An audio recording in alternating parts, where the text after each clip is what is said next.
I know all too well that some of the internet's darker stories can go unheard. This is a collection of videos that might have disappeared from your feed, but deserve one more night in the spotlight.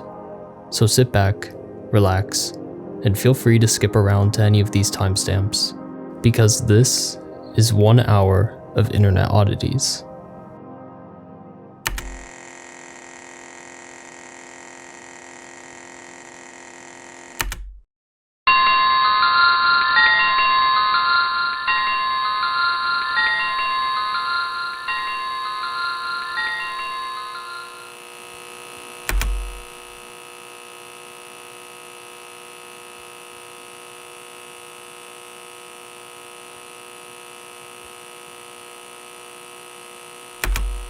You should always judge pizza by the sauce, the dough, and the cheese, not by the top. If you, yes you, received illicit substances from a seller online, and you didn't know what exactly it was, would you take it? Most people would say no. Doing so seems like an invitation for the worst possible scenario, that is, dying from an overdose. But with everything, there are exceptions. Such is the story of our first Redditor. I need help finding this older Reddit/4chan post where a guy wins a drug from a contest. When the drug gets there, he doesn't think it's the right one, so he just starts dipping in his fingers and eating it. He never posted again after that. I don't know what channel I saw it on, but this was probably the mid-2010s when I heard about it. It was definitely in some YouTube video I watched. It could have been in an older Nexpo or Scare Theater video, or one of those early internet crime YouTubers.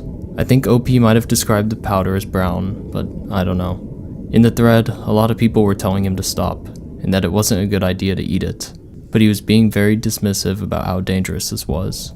As for the contest part, I'm almost 100% certain he received it in the mail. I think it was probably off the dark web. So the post was probably on a dark web board or drug-related sub. It might be fake, but I remember it freaking me out at the time. If anyone has a link, that would be amazing. Users quickly began offering up stories they believed OP was referring to. And while some of them don't exactly fit the bill, it's possible that OP misremembered a few parts of their story, considering it happened so long ago. Are you possibly misremembering the story about Bromo Dragonfly and Hop Darcy? This is 2CB Fly, a mildly psychedelic designer drug, more gentle than the likes of LSD, but still powerful. On October 9th, 2003, a man named Brian Sullivan received 2CB Fly that he had ordered from the Danish research chemical retailer Hop Darcy. Brian, his brother John, and John's girlfriend Lindsay all took different doses of 2CB Fly, 9 milligrams, 10 milligrams, and 4 milligrams respectively. What they didn't know is that they had not received 2CB, but a substance 10 times more powerful named Bromo Dragonfly. What follows is a written report of the incident from Lindsay's perspective. I knew something was wrong when I started to feel the intensity. John would never have given me a starting dose that was that strong. I was expecting it to recede, but it kept getting more intense, and that's when reality went away completely.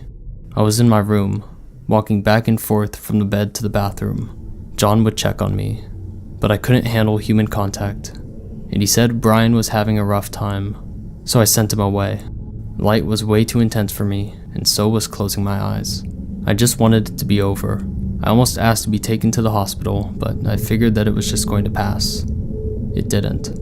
I soon went over the edge and found myself at the point where I was crawling on the floor in every direction. Next thing I know, I wake up in a hospital, completely wired up to health monitoring machines and a catheter. I was still having some visuals, but very minor. I could tell they had given me some sort of sedative because I felt foggy. I kept falling asleep and waking up.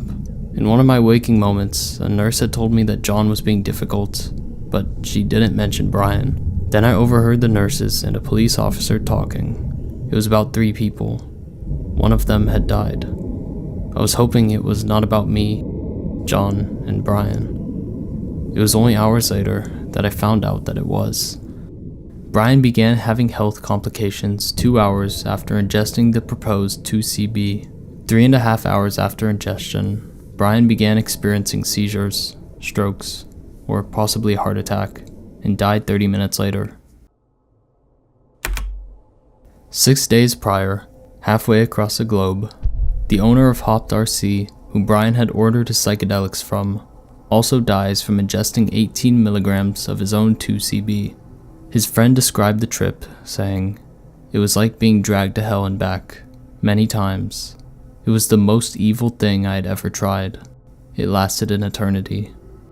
As I mentioned earlier, this substance was, in actuality, mislabeled bromo dragonfly, 10 times more potent than 2CB fly. Because of this, the dosages used for 2CB don't work the same for bromo dragonfly. While some may consume 10 to 20 milligrams of 2CB, others will only consume less than a milligram of bromo dragonfly. While this story doesn't exactly line up with OP's memory, it's worth noting since it contains a few similarities. Users also suspected that OP could have misremembered the U/flip and flop case, since it's something that Nexpo has covered before. Finally got my hands on some Datura. How much should I take? For those of you who don't know, Datura is a highly poisonous flower whose seeds act as a deliriant, causing strong hallucinations amongst many other side effects, possibly lasting for days. I have around 60 seeds, some dried flowers and leaves. How much should I take for a nice first-time trip? I was thinking of crushing up X seeds and making tea with them, drink the tea and smoke a couple of leaves while the tea is starting to take effect. Would 15 seeds be enough? Sources on the internet tell me a regular dose is around 10 to 20, but I've seen some talk about 30 plus. Commenters were quick to tell Flip and Flop not to take any, but he did so anyways. Slowly drank the tea in half an hour. Didn't taste too bad. Not feeling much yet. I'll check back with you guys in an hour or so. But Flip and Flop didn't post an update. The next thing he posted was a reply to his own post. Google.com, how normal again, stop now. He then ventured to r/gaming and commented on a post about totally accurate battle simulator. Please, these big dog are fighting, not okay. After that, the account went silent and hasn't updated in over 8 years. Again, this story isn't exactly as OP described it, but it's worth mentioning. This is a post I've checked out a few times since it's been posted. If you have any knowledge of the post or YouTube video that OP is referring to, please feel free to leave a comment.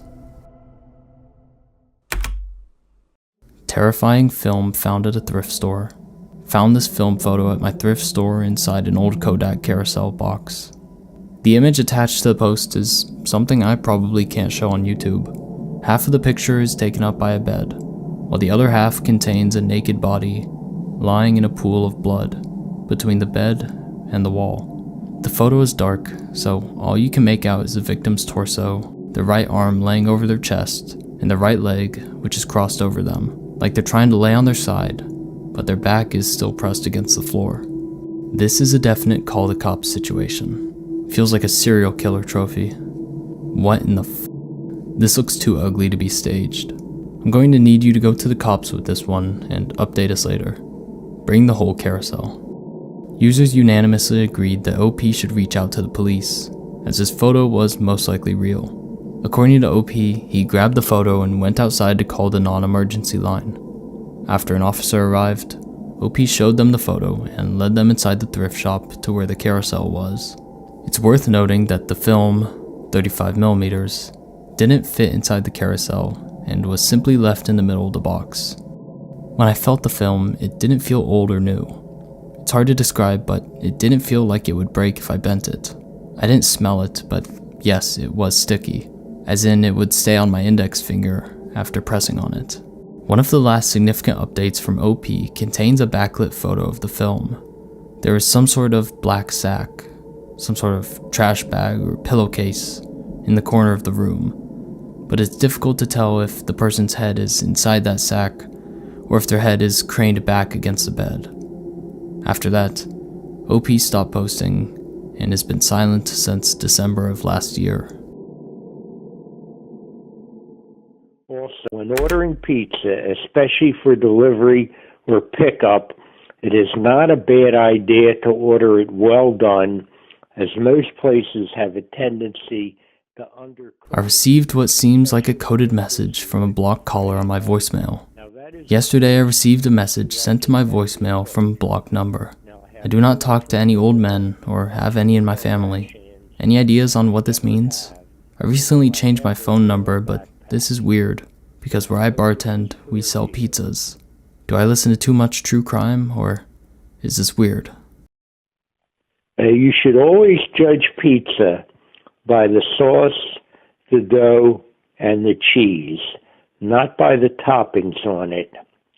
Also, when ordering pizza, especially for delivery or pickup, it is not a bad idea to order it well done, as most places have a tendency to undercook it, especially when they're busy, like on Friday night. Now that is, of course, unless you like it lightly cooked. Now, I have no interest at all in watching the Kardashians, and I never have, nor will I ever wear a backpack. And I hope this is clear to you. The voicemail is certainly weird. OP repeatedly states that this couldn't be anyone they know. Not a coworker, not their boss, and definitely not a family member. The part that scared them is the potential connection to their work as a bartender. However, users were quick to assure OP that this message was not meant for them. I think this guy might have dementia. Carbon monoxide poisoning. Next question. To be fair, dementia can out itself in weird ways. I'm getting vibes from this. This is the comment that stuck with me the most. For a long time online, been referred to using terms such as cheese pizza. Yeah, I mean, there's a couple of things here that stand out. I'm taking a guess here, but pizza equals or prostitute or some sort of sex. I think prostitute is most likely. Toppings equals body altercations or tattoos. This person wants someone that's plain. Well done means skin color. Pickup or delivery is equal to pickup or deliver said person. Kardashians means women. This person wants a man. As far as I know, nothing strange occurred to OP after this voicemail, but it's weird to imagine what this guy was even talking about, whether he had sinister intent or some sort of mental illness. If you've ever lived in an apartment, you might be able to hear the sounds of the residents above or below you. When I'm in my living room, I can hear those below me. When I'm in my bedroom, I can hear my upstairs neighbor shuffling around. Most people would say it's a coincidence that we're in the same place at the same time. But what if it wasn't? I can't even begin to describe how unbelievable and frightening this situation is. It started shortly after I moved into my apartment on September 1st, 2020. My therapist picked up on the fact I seemed uneasy and asked if I felt safe. At the time, I hadn't tuned in my surroundings much, but realized she was right, and I hadn't been relaxing. I soon learned why. Inexplicably, my upstairs neighbor would follow me from room to room and hover over me. If I'm in my bedroom, she will already be in the room above it. If I get up to go to my kitchen, she will tail me behind seconds after. If I go back to my room, she will do the same thing, sometimes stomping. She's literally my shadow. For the first few months, she did this nearly every single time I got up to do something, even during more intimate moments, like taking a shower or using the bathroom. It sounds crazy, but for the longest time I've suspected that there might be hidden cameras in my apartment. There have been too many things I've done that she's reacted to that wouldn't be possible without seeing me. Here's why I think there's more to this. She never, ever leaves her apartment, and until May, never appeared to have any visitors. Those visitors were some of the tenants on my floor. They moved out last weekish. When I complained to the landlord in October, he told me maintenance was never able to get into her unit. He also said 2 people lived there and that one was unemployed. Said that he would talk to her in person. Landlord then went MIA and hired property management. Her roommate secretly moved out last year. All the tenants on her floor moved out by June, despite all leases for units expiring in September. One of the tenants on her floor had a roommate who appeared to move out during the middle of the year.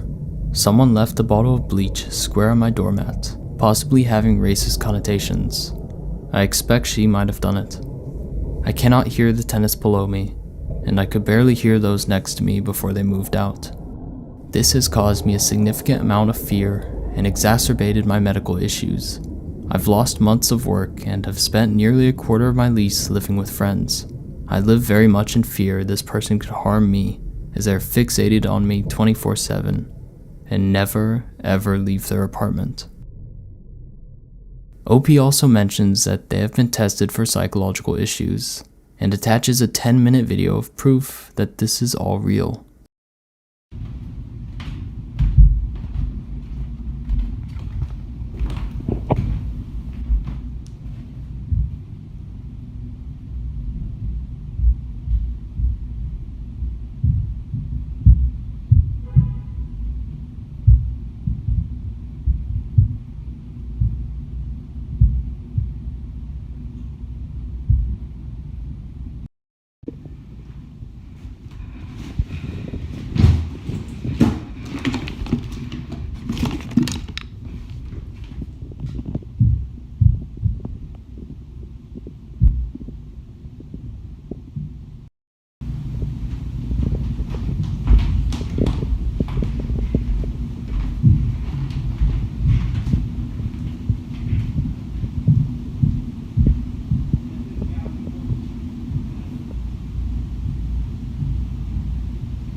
In the updates following the original post, OP invites a friend over to scour their apartment for cameras or any other unwelcome device.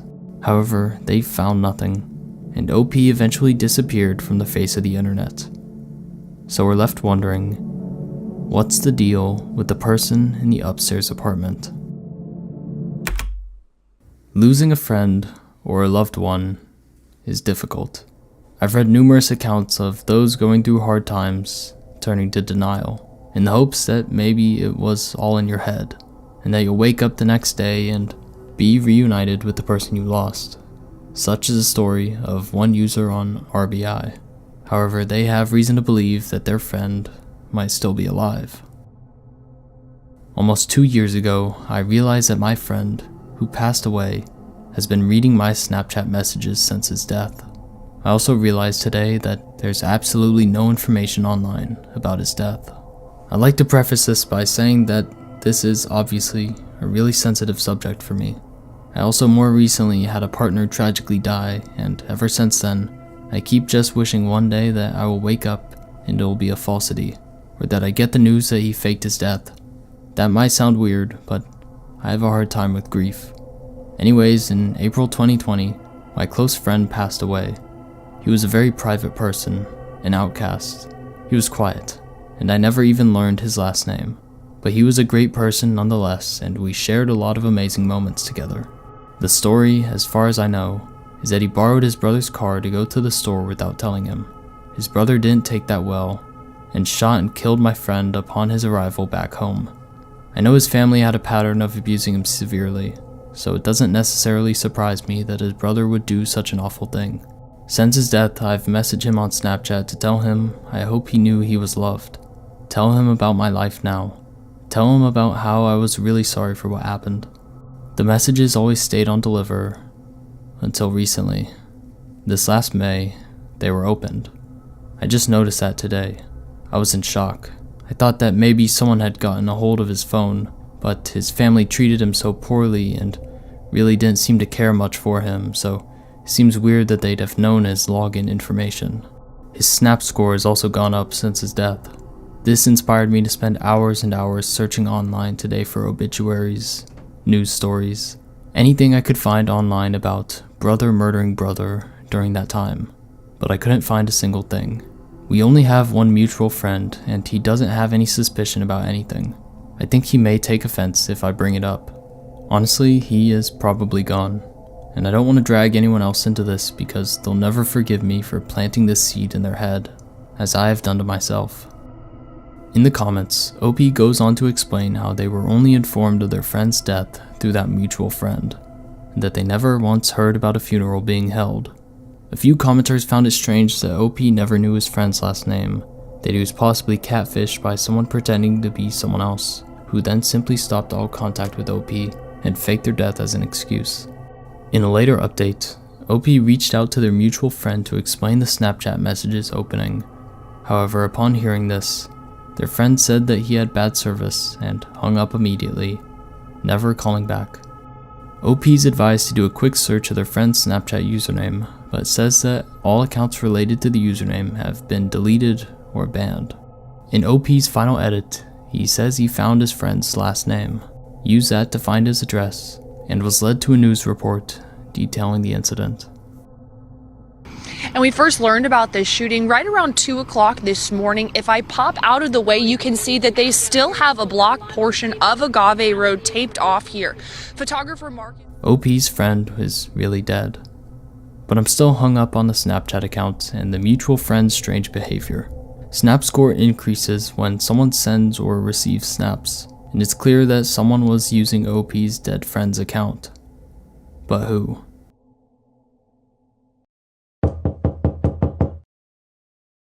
Weird guy shows up at my parents' house at 1 a.m. looking for me, and using details of my life that were valid 20 years ago. In late 2022, a Redditor took to RBI after their parents had a strange encounter 3 nights prior. The post is exactly as the title describes it. OP was currently settling into a new apartment when their parents from 20 minutes away called to inform them of what's just happened. 3 nights ago, my parents called me at 2 a.m., freaked out, and proceeded to tell me this story. Apparently at 1 a.m., someone starts banging on their front door and repeatedly ringing the doorbell. My stepdad walks downstairs and opens the door. There was a man standing outside who looked to be in his 30s, with a black hoodie with the hood pulled around his face. The man says, "I'm so sorry to bother you, but I'm looking for OP's full name." My stepdad plays dumb and says, "Who?" The man proceeds to state my full name again and says that my boyfriend is worried because I didn't come home that night. He claims to be a friend of my boyfriend and tells my stepdad that they are both out looking for me. But I don't have a boyfriend. I live by myself and haven't been in a relationship for 6 months. My stepdad asked the guy what boyfriend he was talking about, and the man told him the name of my boyfriend I had when I was in 10th grade, nearly 20 years ago. At this point, my stepdad is weirded out and locks the door in his face. The man doesn't leave. He lingers in front of my parents' house for the next 10 minutes, smoking cigarettes and talking on the phone. Finally, my parents call the cops. About 5 minutes before the cops arrive, the man walks down to the dead end on their block and drives away in a silver car.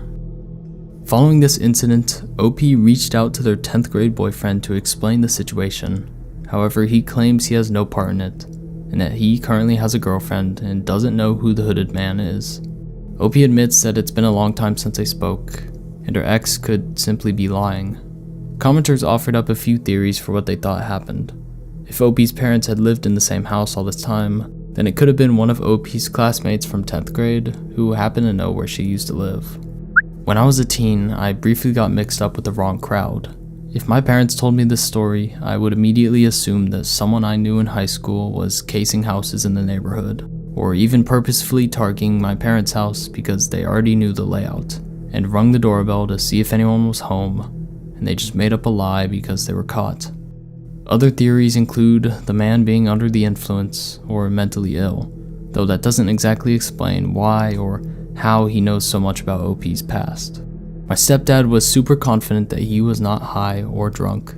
He spoke clearly and calmly. OP mentions that the police were called, yet all they did was drive up and down the block a few times before calling it a day. And that's where interest ended. Users stopped commenting, and OP stopped replying for over a year. To many users' surprise, OP returned to r/RBI with the most unexpected update. My stepsister and her fiance were at a house party right after the holidays. While they were there, they started talking to a girl that neither of them knew. After some time talking together, the girl started talking about her ex-boyfriend and how they were going through a really tough time together. They had just recently broken up and she felt really bad because he was a wreck over it.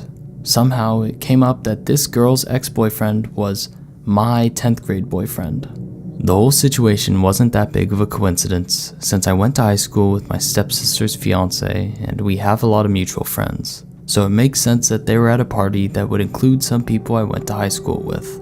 As soon as my stepsister and her fiance hear this, they both start freaking out, and without revealing too many details, they tell the girl about the whole mystery and how weird it is. As they're telling the story, the girl's face starts to go white, and she looks like she's about to cry. My stepsister and fiance try to console her and ask what's wrong. The girl starts to tell them that a few nights ago, she was sleeping and someone started banging on her door at 1 a.m. The girl jumps out of bed and says she thought someone was going to break in. She has a Ring camera, so she looks at her phone. There on the camera is a guy in a black hoodie, banging on her door. She pretends like she isn't home and keeps all of the lights off. He continues banging. As she's getting ready to dial 911, the guy stops and leaves. She said she was absolutely terrified. For whatever reason, she didn't end up calling the cops, but may have gone to stay with a friend that night or the night after.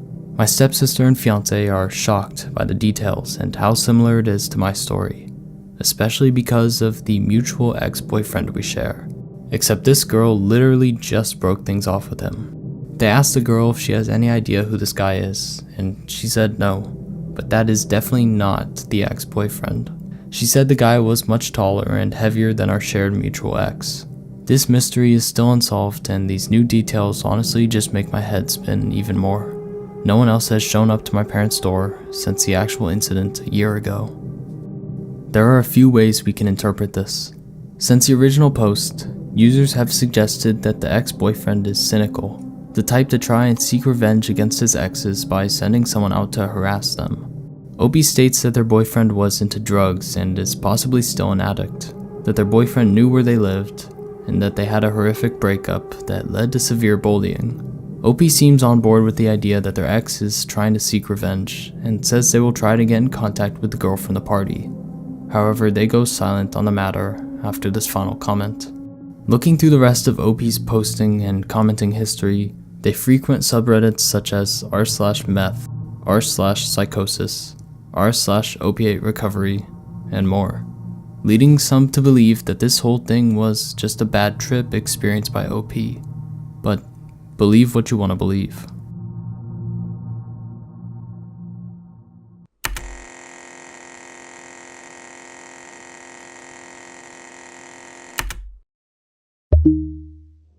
The idea that we are born to die isn't exactly wrong. By having a child, you are technically sentencing it to death in 80 or 90 odd years. Although I feel that this idea undermines all the possibilities in life, there are some people that dedicate their entire life to this belief. Over the past few years, I've heard multiple mentions online of a children's immortality project. Despite giving it some research in the past, I couldn't exactly grasp the whole situation, and I doubt that anyone, aside from the man who created it, fully comprehends what was going on. This story takes us all the way back to 2009, specifically to a thread on 4chan's board for discussing the paranormal, X. Unfortunately, the original thread was lost to time, and to my knowledge, wasn't archived anywhere. What we do have is a thread from early 2010 discussing the incident, which will serve as our introduction into this topic. So, I really hate to bring this up, but it happened last year, around this time, right here on our little X. Whether it was the real deal or fake, it scared the out of a good few of us. Anyone remember the Children's Immortality Project ordeal? I still get those bizarre-ass, unexplainable emails to my Gmail account, which I don't really use anymore after that incident. And for the love of God, don't Google that name or click those links. You have been warned. To try and sum it up the best way I can, there were links all over X concerning the Children's Immortality Project. Like idiots, we clicked them, followed them, etc. The websites themselves contained pure nonsensical shit with weird-ass space age / techno 80s music and massive walls of text that would have you scrolling for 10 minutes at least. Apparently, there were keywords and links you were supposed to pick up on if you planned on being a member, and if you were on the sites for more than 2 minutes tops, your email would be tracked and you would get these weird-ass emails to your Gmail account. To clear it up some more, the writing on the sites are very hard to make sense of, but they usually have something to do with the words immortality, children, DNA, etc. It's like reading the diary of a paranoid schizophrenic. The writing style is incomprehensible, yet it gives you the gut feeling that it somehow makes sense. I was there when it happened. Supposedly the site is some sort of hideout. By following the trail of the links scattered all over the page, you could get to the point where you would see. This is just a rumour though. The pages themselves are very weird, full of nonsensical pictures with writing on them. You won't get harmed if you aren't logged into Google, but if you are, say goodbye to your account. Don't say I didn't warn you. Unfortunately, searching up Children's Immortality Project only brings up other people speaking on the subject, and not the actual web pages in question, probably because search results have changed over the last 15 years. This means we'll have to rely on the URLs that other people have found to access this mystery. Let's just choose a site and see what happens.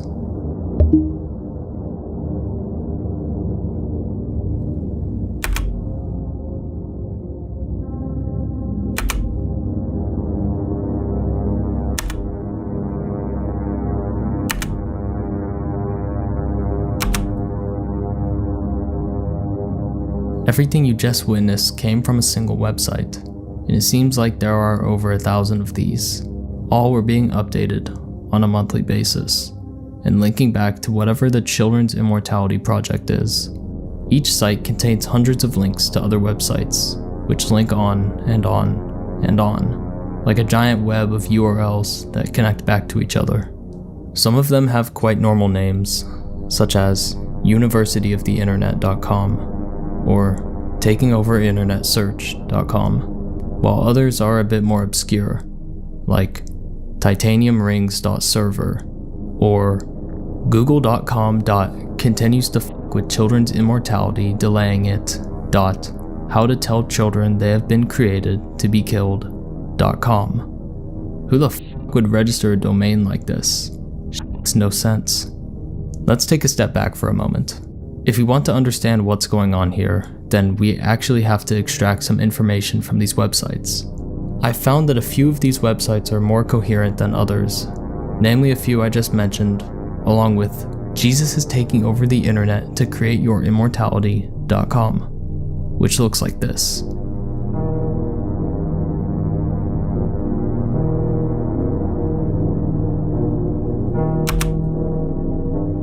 If you remember what I said at the beginning of the video, some people believe that we are born to die.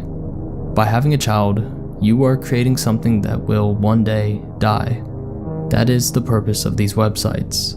Every single page was created to spread the idea that having children is cruel because they will eventually age and die. The way this is stated differs from page to page, but the general idea is this. Throughout time, humanity has obeyed laws preventing humans from killing other humans, such as thou shalt not kill. However, bringing a child into this world is the same as passively killing it via the aging process, violating our own set of laws and beliefs. Before we continue to explore why these websites were created, I'd like to discuss how they came to be. The earliest archive I can find of one of these websites dates back to 2003, though some of them could be even older. The creator of these websites isn't exactly hiding from us. In fact, he plasters his name and likeness all over each one, calling himself the Digital Messiah, as he believes his ideas will save humanity from our cycle of murder. This is Robert Ray Hedges, the man who has single-handedly created all of these websites and maintained them for over a decade. And that's about all I know. We do know that he lived in Sedona, a town just south of Flagstaff, Arizona. But other than that, it seems Robert has kept his personal life a bit secret. I mean, he has social media like Facebook and Flickr, but he only uses it to promote his websites and to post. So what exactly is Robert trying to accomplish? Maybe I haven't emphasized this enough, but Robert has an insane amount of websites. Creating and updating each individual one is going to take more than just countless days worth of work. It's also going to take a bit of money. There aren't any advertisements on these websites, so it seems Robert is doing this purely for himself. No financial gain involved. Again, I'll ask myself, why? Why is a stranger online dedicating his entire life to tell us not to have children? I've spent hours trying to understand Robert's ideas, and I think I've got a pretty good grasp on what he was trying to accomplish. As we've already discussed, Robert sees giving birth to children as equal to murdering them. Does this mean that Robert would rather see humanity go extinct than sentence children to death? I guess if you're never born, then you'll never die, meaning you're immortal in some sense, hence the name Children's Immortality Project. In order to spread this concept of immortality, Robert began creating these websites in the hope that people would come across them online and agree with its teachings. You may have noticed that most of Robert's websites contain a large chunk of keywords and discuss Google's SEO, search engine optimization. According to Robert, there was some secret way to manipulate Google's search engine to make your websites appear at the top of search results, and that you could research this method by looking up Gloovglaus, or the word Google and loves mashed together. Presumably the secret method is what Robert was using on all of his websites, which is why they contain so many links and so much gibberish. I believe that Robert's websites were created for a younger audience, people that he can convince to follow his ideology who don't already have children. Here's an excerpt from one of his most popular websites. 9 Steps to Power for All Kids. Children are increasingly taking responsible control of their parents, schools, and real education using the following steps. Please follow the logic carefully. You are now participating in the most important event of the evolution of consciousness. Step 1. Confirm that all DNA life forms have died or can die. Step 2. Confirm that human replication leads to death based on archaeological evidence. Step 4. Confirm that reproduction does kill children in the long run, and that it is a premeditated act, as no one has sex accidentally. Step 5. Confirm that killing people is a felony. Step 6. Confirm that no person, except Robert Ray Hedges, is protecting you from this deadly intent. Step 7. Organize your peer group to rectify this conspiracy against life. For those of you who are 13 or older, set up internet websites for children under that age so that they can have a voice in their own destiny and immortality process. If you are under 13, simply find an older teenager to set up your website for you. Step 9. Remain silent in class to communicate that the conspiracy against children is being challenged and is going to be resolved to the advantage of all persons. Refer any adult that challenges your rights to a Google search for the Children's Immortality Project. Document your activity and let the world know. This is fairly clear, but Robert is pointing out that reproduction always leads to death, so children should protest against adults, both in class and online. I don't know if any websites were actually created by children influenced by Robert, but that was definitely his intention. Robert's final strategy for getting his message across was to find the most sexually attractive female and name her Jesus A. Christ. Robert believed that the most sexually attractive women on Earth have the most power on inspiratory educators, and most likely wanted to use Jesus as an opinion leader for his beliefs. It seems back in 2009, Robert was holding harem auditions in the hopes of finding Jesus to be his Messiah. Of course, I've only scratched the surface of Robert's websites, considering how many there are, but there are a few rumors that need to be debunked. This mystery originally blew up on 4chan not only because of how strange the websites were, but because users reportedly received strange emails after visiting the sites for too long. These emails allegedly included pictures of cut-up dogs and child. However, I don't believe this. You have to take everything you read on X with a grain of salt. I didn't see anyone provide evidence for these claims, nor did I experience it myself, and it just feels totally removed from what Robert is trying to accomplish. Along those lines, users claim that these websites were a front for some sort of child pornography ring, and that if you explored deep enough into the site, you would find what you were looking for. Again, I don't think that this is true, because there's no proof and it's just completely unrelated to the mystery at hand. If you find yourself trying to research this topic, you might come across those who claim to have known Robert, or even be related to him. 4 years ago, the Internet Investigator was making a video on this very topic, and inquired about the Children's Immortality Project on r/Internet Mysteries. 2 years later, a man named Christopher Allshouse, who claims to have known Robert better than anyone else, comments on the post multiple times, but receives no replies. Hi, what do you want to know? I knew Robert better than anyone and have continued his resolve of these ideas. Christopher Allshouse, Chris Allshouse on Facebook. After a bit of time searching and creating a Facebook account, I found a man who I can confirm to be the Christopher Allshouse based on his posting history. Sorry if I've got the wrong person, but did you know Robert Ray Hedges? I believe you could help me understand what the Children's Immortality Project really was. Please let me know if you see this. Still nothing. Not sure if I'm being intentionally or unintentionally ignored, but for now, I'll stop trying to reach out.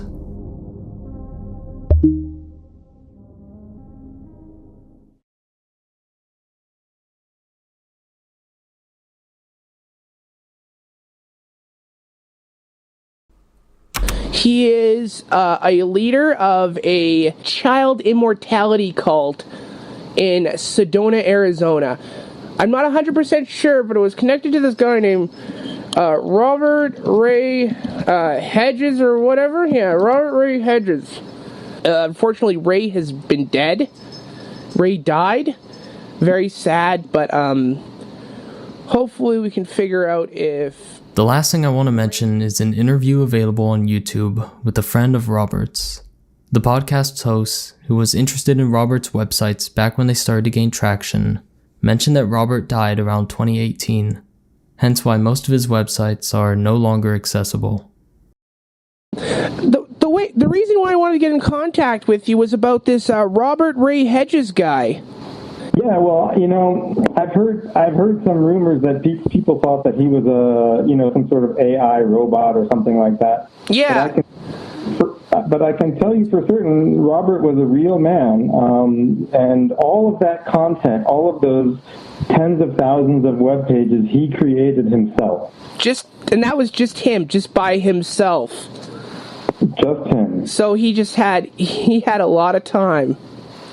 He did have a lot of time. He spent like 7 or 8 hours a day for most days for 20 or 25, 15 years, about 15 years. Yeah, so the big thing you got to know about Robert is that he was an immortalist. Right, so he believed that under the proper conditions, that it would be possible for us to solve death. That we could all live forever or a really, really long time. But all of his internet work was designed to put this idea out, to make this idea popular in the culture.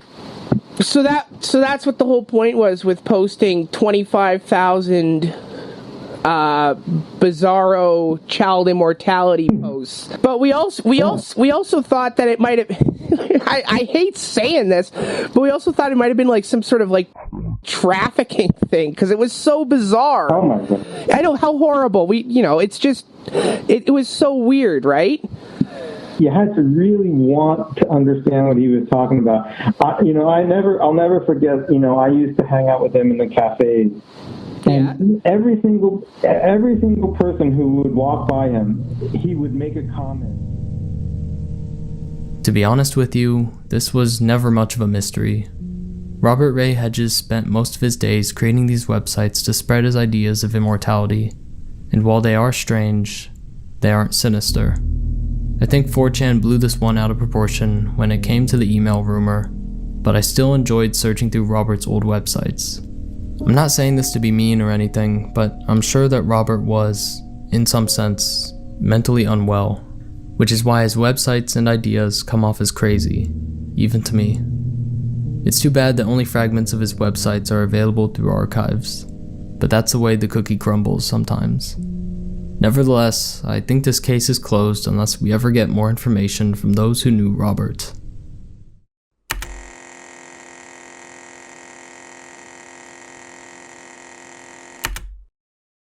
In 2017, an 18-year-old Jesse Giovanni Neimapol was reported missing in Denison, Iowa.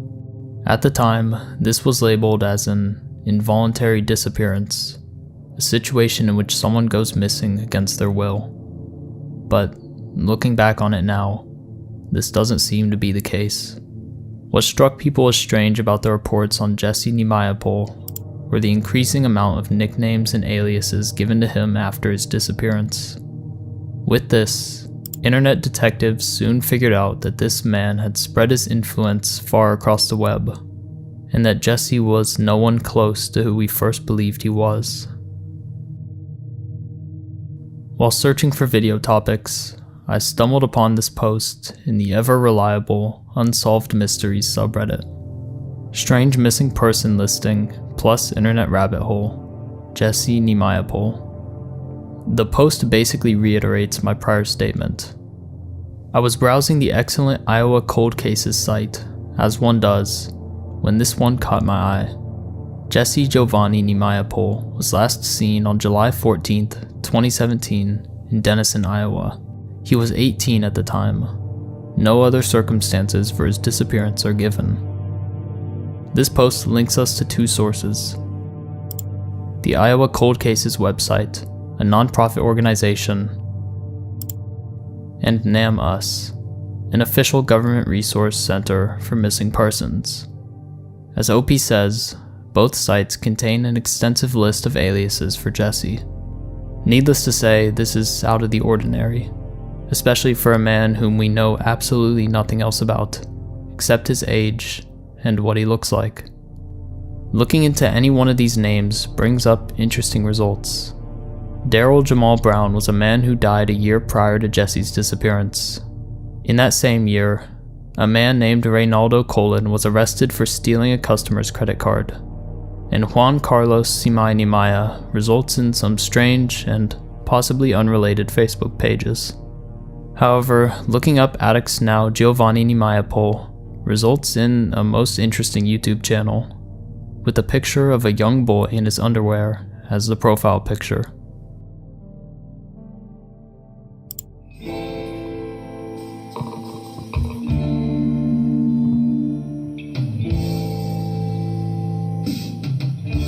Estoy llorando a mi habitación, todo se nubla a mi alrededor. Ella se fue con un niño. Most of the videos on the Giovanni Nimaya YouTube channel consist of a man doing karaoke, albeit poorly. At a first glance, it's difficult to tell if this is the Jesse Neimapol we're looking for, but something else seems a little off with these. The way he dresses, his graphic t-shirt, his skinny jeans, wristwear, flannel, sunglasses, look like a kid. Maybe from 2010, but still a kid. He's even got a hoverboard and a mini basketball hoop in the background, which is pretty hip, if you ask me. Let's have a look at the first video uploaded to this channel.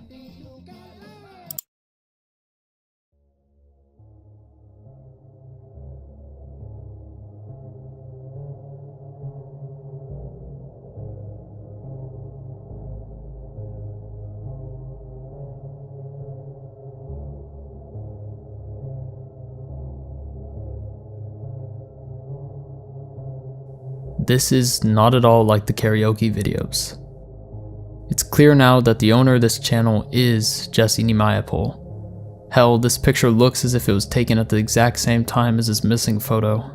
So why's he made a slideshow of pictures of himself and random kids with captions like, "Love is priceless. Love is forever." All the other videos are similar slideshows, variations of each other that include photos of Jesse mixed in with photos of random young boys. However, these photos of Jesse are a bit more scandalous, with him being shirtless, or perhaps even naked. In the rare event that Jesse is wearing clothing, it's something very childish, like this.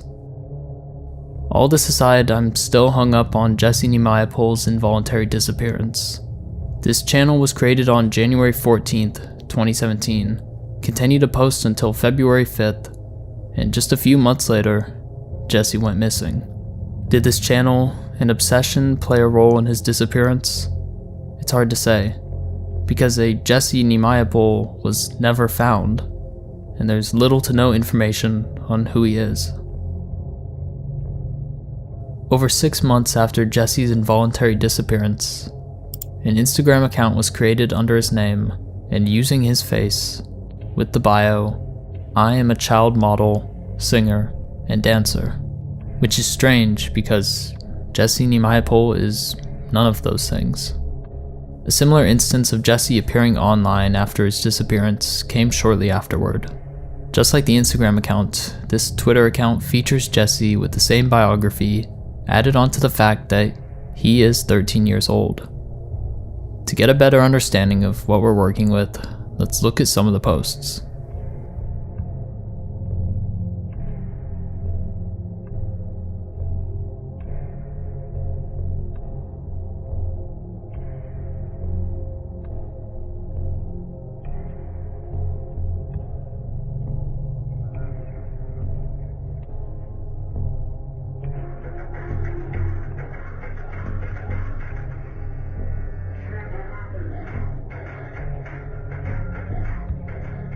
In between questionable photos and videos of boys, Jesse would post videos of himself dancing in children's clothing, sometimes even just a skirt. It seems that now, more than ever, Jesse is trying to push the narrative that he is a child, specifically a 13-year-old singer and dancer. Both accounts eventually cease posting in April of 2018, and Jesse disappears from the internet once again. But how is this possible if Jesse Neimapol went missing 6 months prior? I know I said it earlier, but these missing persons reports are legit. An 18-year-old Jesse Neimapol was reported missing to police in Denison, Iowa, and was never found. Despite this, users investigating this mystery never believed these reports in the first place, simply because of the fact that this man does not look 18 years old. Of course, I agree. Never once in all of the photos and videos I've seen of Jesse did I think he was even close to being a teenager. If this small detail is true, then you have to wonder what else about these missing person reports is inaccurate. For starters, it doesn't seem as if he ever went missing in the first place, based on his online activity and the fact that it's painfully obvious Jesse is running these accounts, not just someone using his likeness. So why did Jesse, if that's his real name, fake his own disappearance? The most obvious and likely answer is that it has to do with his obsession. By going missing and using a multitude of aliases, Jesse could cover his tracks, leaving behind any history of his that he wanted to hide. As of this point, Jesse's most recent post was from his Instagram, what was supposed to be a link to his LiveMe account, but is just an image. For those of you unfamiliar with LiveMe, it's a live streaming platform similar to TikTok Live, and comes with all the same risks. There's been plenty of reports of LiveMe featuring graphic content. Needless to say, it's not a safe place for children. Just 2 months after Jesse Neimapol's online presence fell silent, a man in Texas was arrested for uploading child to Instagram. 38-year-old Pedro Neimapol shares a shocking resemblance to Jesse Neimapol, and, in my opinion, it's fairly clear that they're the same person. Just as we suspected, Jesse, or should I say Pedro, has been lying about his name and age this entire time. If you'd like some more proof, in the comments left on the Iowa Cold Cases website, we can see that 2 SoundCloud accounts exist under Jesse's aliases, Giovanni Pedro Neimapol and Junior Giovanni Neimapol. The former was created in 2014 and contains images of young boys, while the latter allegedly contained actual child pictures and is now defunct. So did Jesse fake his disappearance so that he could avoid arrest and continue posting illegal content online under many different aliases? That seems like the most obvious answer. As for what happened immediately after Jesse's arrest, I couldn't find any information on that. But this isn't where his story ends. Almost 2 years after his arrest, Jesse appeared online once again, this time on TikTok under the classic alias Jesse Neimapol. His posts are short, nonsensical, and one of them is simply of 2 young boys hugging, but we can see that Jesse is no longer in his usual room or basement. In fact, Jesse is no longer in the United States even, as in late 2023, he was sentenced for illegal re-entry of the US following removal for his child charges, but that's not entirely relevant. To my knowledge, nothing came of this TikTok account. Jesse doesn't look entirely tech savvy enough to film a TikTok, let alone lure in any underage children.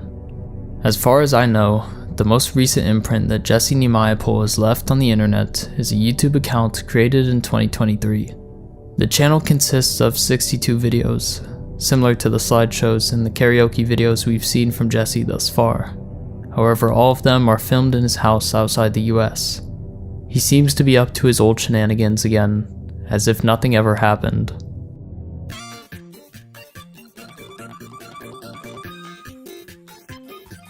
Unfortunately for anyone who has viewed these videos, some of them contain overlaid images of Jesse completely naked, baring himself to my precious eyeballs.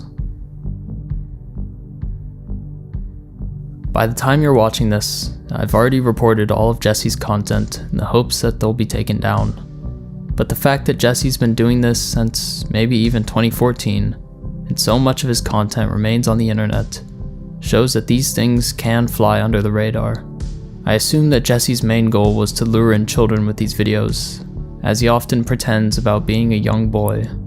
We can hope that he wasn't successful, but there's too much we don't know about him, and I'm sure he's still somewhere out there online.